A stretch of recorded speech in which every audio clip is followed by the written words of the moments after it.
Because of Winn Dixie, Chapter 12. Me and Winn Dixie got to Gertrude's Pets so early for my first day of work that the closed sign was still in the window. But when I pushed on the door, it swung open, and so we went on inside. I was about to call out to Otis that we were there, but then I heard music. It was the prettiest music I had ever heard in my life. I looked around to see where it was coming from, and that's when I noticed that all the animals were out of their cages. There were rabbits and hamsters and gerbils and mice and birds and lizards and snakes. And they were all just sitting there on the floor like they had turned to stone, and Otis was standing in the middle of them. He was playing a guitar, and he had on skinny, pointy-toed cowboy boots, and he was tapping them while he was playing the music. His eyes were closed, and he was smiling. Winn Dixie got a dreamy kind of look on his face. He smiled really hard at Otis, and then he sneezed, and then his whiskers went all fuzzy.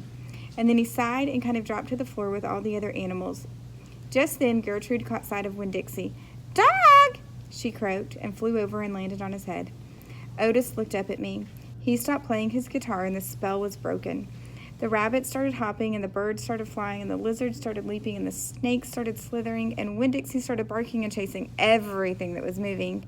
And Otis shouted, "Help me!" For what seemed like a long time, me and Otis ran around trying to catch mice and gerbils and hamsters and snakes and lizards.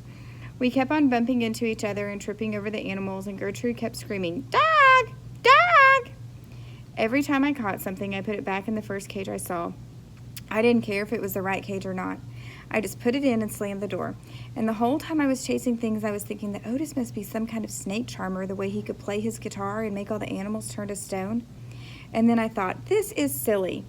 I shouted over Winn Dixie barking and Gertrude yelling. I said, "Play some more music, Otis."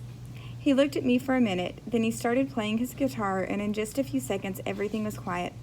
Winn Dixie was lying on the floor, blinking his eyes and smiling to himself and sneezing every now and then, and the mice and the gerbils and the rabbits and the lizards and the snakes that we hadn't caught yet got quiet and sat still, and I picked them up one by one and put them back in their cages.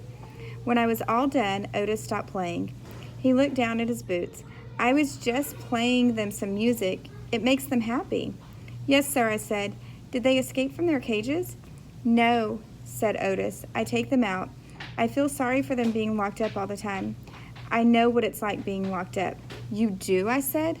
"I have been in jail," Otis said. He looked up at me real quick and then looked back down at his boots. "You have?" I said. "Never mind," said Otis. "Aren't you here to sweep the floor?" "Yes, sir," I told him.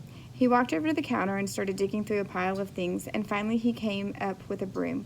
"Here," he said, "you start sweeping." Only he must have gotten confused. He was holding out his guitar to me instead of the broom. "With your guitar?" I asked. He blushed and handed me the broom, and I started to work. I'm a good sweeper. I swept the whole store and then dusted some of the shelves. The whole time I worked, Winn Dixie followed me and Gertrude followed him, flying behind him and sitting on his head and his back and croaking real quiet to herself, "Dog! Dog!" And when I was done, Otis thanked me. I left Gertrude's Pets thinking about how the preacher probably wouldn't like it very much that I was working for a criminal. Sweetie Pie Thomas was waiting for me right out front. "I seen that," she said. She stood there and sucked on her knuckle and stared at me. "Seen what?" I said.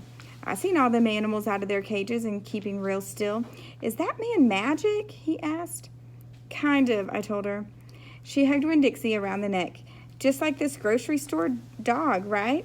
"Right," I said. I started walking, and Sweetie Pie took her knuckle out of her mouth and put her hand in mine. "Are you coming to my birthday party?" she asked. "I surely am," I told her. "The theme is pink," she said. "I know it is," I told her. "I gotta go," she said all of a sudden. "I gotta go home and tell my mama what I seen. I live right down there in that yellow house. That's my mama on the porch. You see her? She's waving at you." I waved at the woman on the porch, and she waved back. I watched Sweetie Pie run off to tell her mama about Otis being a magic man. It made me think about my mama and how I wanted to tell her the story about Otis charming all the animals. I was collecting stories for her. I would also tell her about Miss Franny and the bear and about meeting Gloria Dump and believing for just a minute that she was a witch. I had a feeling that these were the kind of stories my mama would like, the kind that would make her laugh out loud, the way the preacher said she liked to laugh.